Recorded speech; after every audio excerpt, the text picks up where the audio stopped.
Dok, gimana sih cara menyiapkan mental untuk menghadapi pertanyaan-pertanyaan kapan nikah? Kerja di mana?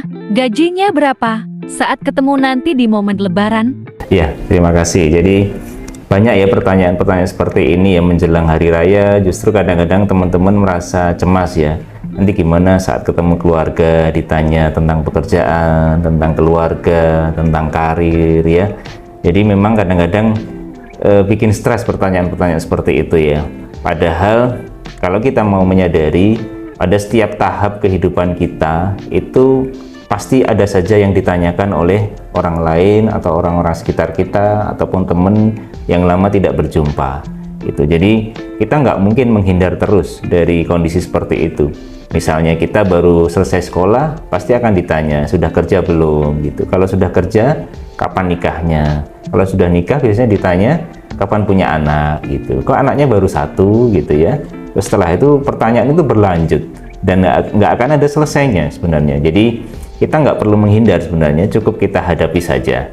Tapi kadang-kadang kita terlalu membayangkan ya, wah gimana ya nanti kalau ditanya begini saya harus jawab apa gitu. Padahal kita nggak perlu terlalu menyiapkan itu, cukup dijawab dengan simple apa adanya dan tidak terlalu membayangkan apa yang harus kita lakukan, apa yang harus kita jawab gitu. Karena sebenarnya pertanyaan-pertanyaan itu ya lebih banyak formalitas atau sekedar apa say hello, ramah tamah karena lama nggak berjumpa begitu. Jadi kita harus berani menghadapi itu ya. Jadi kita juga perlu memahami bagaimana motivasi orang-orang, teman atau keluarga yang bertanya kepada kita.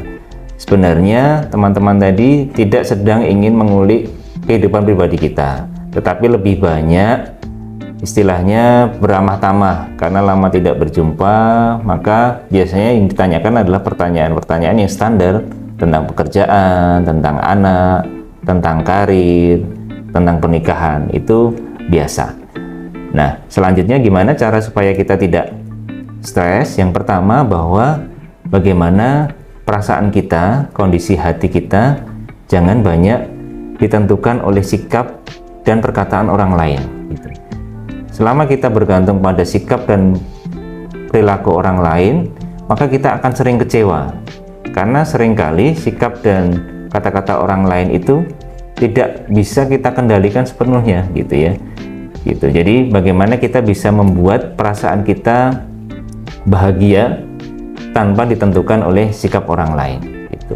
Nah, yang kedua, bagaimana kita bisa lebih banyak mengingat-ingat apa yang sudah kita miliki saat ini dibandingkan apa yang belum kita capai atau apa yang belum kita miliki, baik itu dari sisi pekerjaan, dari sisi anak ya, dari sisi pernikahan. Kadang-kadang kita hanya fokus lebih banyak kepada hal-hal yang belum kita capai, tapi seringkali lupa dengan apa yang sudah kita miliki saat ini.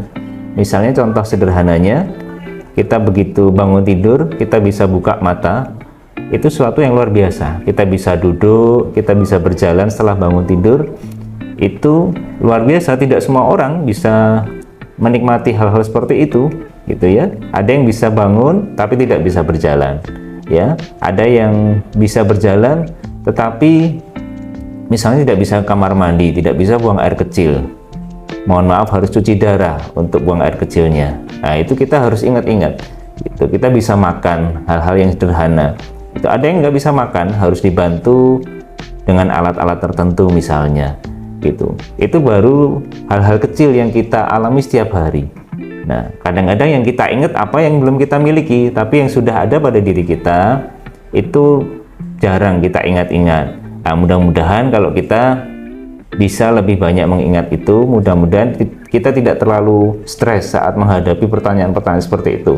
Karena apapun, teman-teman atau keluarga itu pasti akan bertanya. Itu hal-hal yang biasa dan kita harus siap menghadapi.